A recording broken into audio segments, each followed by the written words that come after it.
know the story. Why don't you just recap what happened to you a couple weeks ago and why you put this YouTube video out? Sure. Well, basically, I was just coming home from a business trip, doing some fire alarm work over in San Diego. So I'm coming home on the Interstate 8, and I'm 75 miles east of Yuma in Arizona, and I pull into one of these Border Patrol checkpoints. But let me say that this is 50 miles from Mexico, and I'm on a highway that goes from west to east. So I'm not crossing any border, but I'm stopped at this checkpoint, and I've been through these things hundreds of times. And I pull up, and a couple Border Patrol agents start hitting me with a whole bunch of questions, and I basically didn't answer any of their questions. I just said, can I please go? Am I free to go on my way? And, they were asking me, where are you headed? What do you do for a living? That kind of stuff. Well, when I didn't answer the questions, they said, go to secondary. Go to the secondary inspection area. We're going to search your vehicle. And I said, no, I don't want to go to secondary inspection area. I want to go home. And so, basically at this point, they bring out a dog and say, well, this dog alerted us that you either have drugs or a human being in the trunk of your car. I was driving like a 2008 Hyundai Sonata. And I said, well, what does that mean? What did the dog do? Did it bark? Did it lift its leg? They wouldn't tell me. They wouldn't give me any information, and they whisked the dog away, and I never saw it again. So anyway, I stood my ground. I refused to be searched without a warrant. I said, if you have a warrant, you can search me. Otherwise, I'm not going to let you into the car. Yeah, how dare you be safe and secure with the Fourth Amendment? I mean, how dare you, invoke your First Amendment right to be secure in your persons and property? I mean, it's there. Go ahead. Exactly. And so I didn't want to be interrogated, and I didn't want to be searched without a warrant. And I invoked the Fourth Amendment. I brought up the Fourth and Fifth Amendment. And basically these guys said it didn't matter. They had to search me, this and that. Well, it was kind of a standoff that ensued because I just sat there in my car. They weren't allowing me to leave. They said if I left, then I'd be fleeing the checkpoint, and that's a felony. So I said, okay, I'm not leaving until you tell me that I'm free to go, that I'm not going to consent to be searched. So I sat there, and things went back and forth for over an hour. Well, throughout that hour, I kept asking them to bring the dog back out. They wouldn't bring it back out. I never saw that dog again. And that's when another officer came up, and he's like, what's the problem? And he said, officer, they said that this dog said that there was either drugs or a human body in my car. Why don't you have them take the dog out and see if this is the case? And then they refused, correct? Exactly.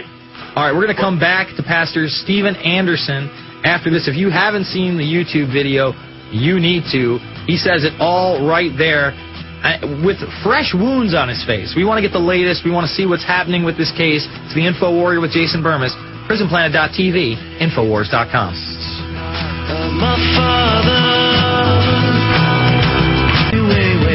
And that's what happened here, folks.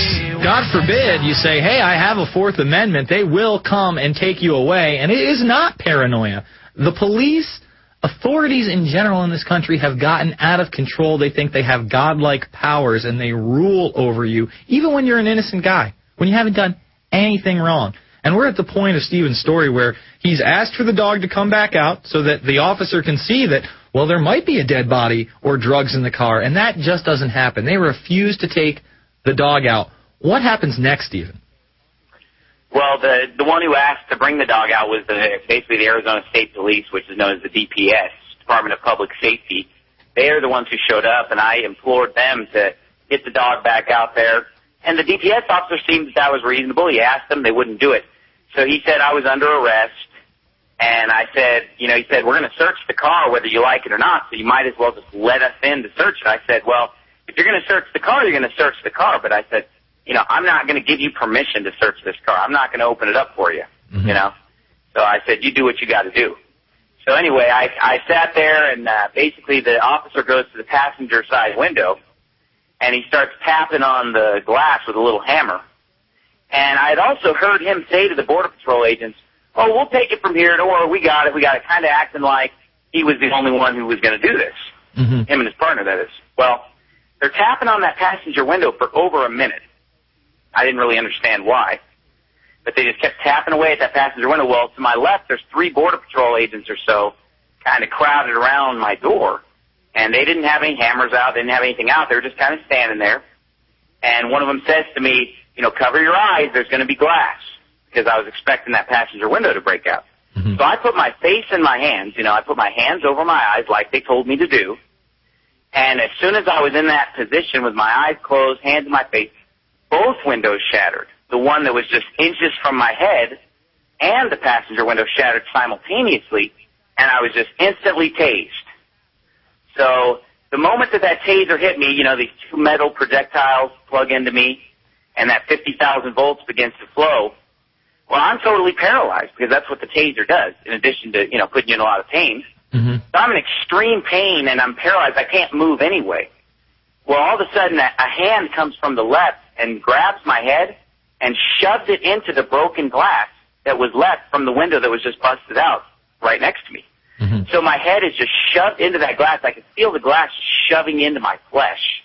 And my face was just kind of held there for a while, just pressed against that door for some extended period of time. Well, I'm jammed into that glass. Next thing I know, the door swings open, and I'm rolled out onto the ground. And immediately somebody just steps on my head and basically just held their boot on my head for a long time. And it felt like their full body weight on my head. And the electricity never stopped flowing throughout this, just continual 50,000 volts. And so, because the way these tasers work, there are wires going back to the taser, from these little metal projectiles, and they can just keep extending the length of the electricity. So, in other words, they're continually tasing you through this whole point. I mean, they never pull them out. You're already, they didn't ask you to put your hands behind your back. They just beat you up, put their hand on the head, they tase you, and then anytime they feel like it, they up the tase again. They never pull them out of your chest or whatever. Right. Well, I'll tell you right now, there was not even a second where the electricity stopped. It was just a continual flow of electricity. Meanwhile, these things have killed people before. Put your hands up, put your hands on the steering wheel. They just immediately got violent. So I'm laying on the ground. Somebody's standing on top of my head, and I'm just continuously electrified by this 50,000 volt taser, and blood gushing out of my head, obviously from where they shoved it in the broken glass. And I'm just asking myself, what do I have to do to get these guys to stop? I was just screaming in pain, as any person would probably do when experiencing this. I'm just screaming in pain, and I'm just sitting there thinking, how long are they going to do this to me? When is this going to stop? I'm not resisting. I never resisted. I never lifted a finger. So why are they doing this to me? And finally, I decided to stop screaming because I thought maybe they're waiting for me to go silent. What are they looking for? So then I got silent for a while. I was just trying to figure out what to do to get them to stop. Finally, the electricity stops. The Border Patrol agent takes his boot off my head, and I hear a chorus of voices yelling, "Get up, get up, get up!" They kind of stagger me to my feet, blood gushing out of my head, and they walk me up to the Border Patrol trailer, and I caught a glimpse of my reflection. It was just nothing but blood. Well, you can tell by the injuries after the fact that your face must have been covered. Folks, the whole, I think it was the left side of your forehead is just all cut up and bloody even after you've cleaned up. Oh, yeah, that was after the people at the hospital cleaned me. There was no photograph taken of me until after the hospital cleaned me. They stitched it, and then they scrubbed it for over a half hour, just scrubbing on it. And then they finally just said, well, that's the best we could do, because there was all this dirt and blood just rubbed into my face. And like I said, you couldn't see any of my face. It was just a bloody mask, okay? So they put me in this Border Patrol trailer. I'm cuffed behind my back. They set me in a desk office chair. And, they threw a bandage on my head real quick, because they had to stop the bleeding, obviously.